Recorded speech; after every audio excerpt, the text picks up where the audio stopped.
Although Noni has been used for thousands of years in French Polynesia, only in the last decade has it been available to consumers everywhere. No one is more familiar with or has studied the Noni fruit more extensively than our guest, Dr. Neil Solomon. Dr. Solomon is a Johns Hopkins trained physician and former faculty member at Johns Hopkins and other leading universities. He is also a New York Times best-selling author. He was Maryland's first Secretary of Health and Mental Hygiene, has served as chair of 4 gubernatorial commissions, and has acted as health advisor to presidents and governors. For 18 years, he wrote a globally syndicated health advice column for the Los Angeles Times Syndicate. Currently, Dr. Solomon works as a global nutritional consultant, serving corporations and non-government organizations of the United Nations, such as the International Council of Caring Communities and the Communications Coordination Committee of the United Nations. Dr. Solomon has been studying Noni for nearly a decade, and his books on Noni have sold over 1 million copies in the U.S. alone. Please join me in welcoming Dr. Neil Solomon.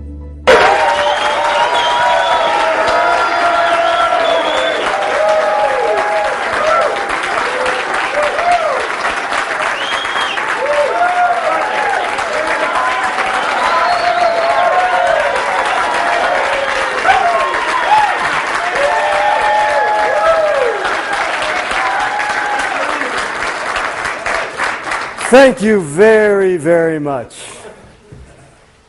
It is a pleasure to be here. You are a beautiful group. You are truly a beautiful group. And together, we're going to learn about information that's going to make a lot of people beautiful, healthy, and beautiful. I'm going to start this lecture with 21 reasons why you should drink Noni every day. It could be 221 reasons, but I had to pick 21 that I thought at this time might make some sense because they're the reasons that people tell me that they drink Noni. Well, in the 21 reasons to drink Noni every day, they're to try to prevent, or if you have the following diseases, help decrease your symptoms. Cancer, heart disease, stroke, diabetes, the 4 biggies of what the people who talked to me said and the data I had. And one thing I found was consistent. Stress was the culprit. Stress knocked down all the conditions that help protect those people. Some people got back up, bounced back up, and did okay. Others didn't. But it seemed that the Hesian Noni juice in some way helped the majority of the people. What is Noni? Well, you all know what Noni is. You can see it there on the screen, up on the left-hand corner. As you know, it's really an ugly smelling fruit. It tastes worse. I would never drink it. I would never drink Noni juice the way it comes out of the Noni plant. I couldn't tolerate it. But that's what Noni was. But the reason they tolerated it to people, it helped them. So the people primarily of Southeast Asia and the Pacific Coast area and the Pacific Rim area, they felt that Noni helped them, and so they passed it on from generation to generation. And it was because of that that terrible taste didn't prevent them from taking it, because they stayed pretty healthy. Tracing it back from Polynesia, where these people were located, you can find that it had its origin in old India back 6,000 years ago. And there it was known because it increased longevity. But it not only increased longevity, it not only made people live, that they believe longer, but they lived healthier longer, and that's the name of the game. The name of the game is to live healthier. Because if you just live longer and aren't healthy, that's no good. And if you go to the Sanskrit writings, you'll find in those writings, the quotes, marvelous, healthful properties. Noni. It has marvelous, healthful properties. Noni juice may help prevent and protect against cancer. There has been research done on Noni, and the research shows that it may prevent and it may protect against cancer. Then Dr. Myung-Ying Wong from the University of Illinois Medical School started to study Noni. I said, what are you doing now? She said, I'm doing research. I do cancer research at the university. I said, how do you do your research? She said, well, what I do is I have animals and I give them cancer and then I give them different drugs to see which ones will decrease the cancer and which ones will allow the animals to live longer. I said, I got a great idea. Throw some Noni in. Just throw some Noni in. Oh, she said, I can't do that. I said, why not? Do you use controls? She said, sure. I said, use it as a control. Use it as a control. Another form of a placebo. See what happens. She did it. And you know what she found? It helped as much as the drugs. I could go through all the work that was done on animals, but this probably summarizes better than any. Dr. Harazumi Kim, she had 15 mice.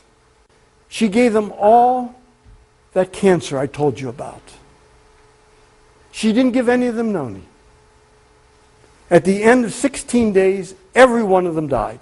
100% of them died. She had another group at the same time. And what she did to that group is she added Noni. And every one of them lived. Every one of them lived. That's in the literature. I gave you the reference there in Pharmacology, December 1997. She also presented this. This was presented at the American Association of Cancer Research. This is for real stuff. Do I say that Noni cures cancer? No. Noni does not cure cancer.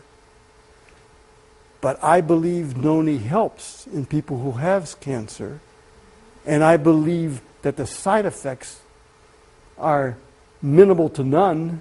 So what do you have to lose by taking it? Noni juice may help with arthritis. There's no doubt in my mind that it certainly can decrease the symptoms of arthritis. Now, before Noni came along, people were using mainly aspirin and ibuprofen. But the problem with aspirin and ibuprofen is they can chew up your gastrointestinal tract. They can give you ulcers. Now recent data shows that they can raise your blood pressure and give you hypertension. 50% of all people who take aspirin or ibuprofen in some way or another have GI symptoms. Of those who take Noni, and 1,675 took it, 78% said it helped their arthritic symptoms. And it helped their arthritic symptoms without the GI problems, without causing them to have ulcers. Noni juice may help decrease heart symptoms. Now, what causes heart problems? There are lots of different things that cause heart problems, but we're going to talk about three things that nobody argues about. One, you can get a clot. The clot can block your coronary artery. If it blocks your coronary artery, nothing can get through. Blood can't get through, it has oxygen and nutrients, and so it's beyond the coronary artery. The other side of it, where there's no blood, that tissue dies. When that tissue dies, that's called a myocardial infarction. And that just means, infarction means death. Myocardium is the muscle of the heart, and that's what you have. That then labels you as having coronary heart disease, which is CHD. So when you see CHD, that's coronary heart disease. Most of it was due to the clot, secondary myocardial infarction, and then coronary artery disease.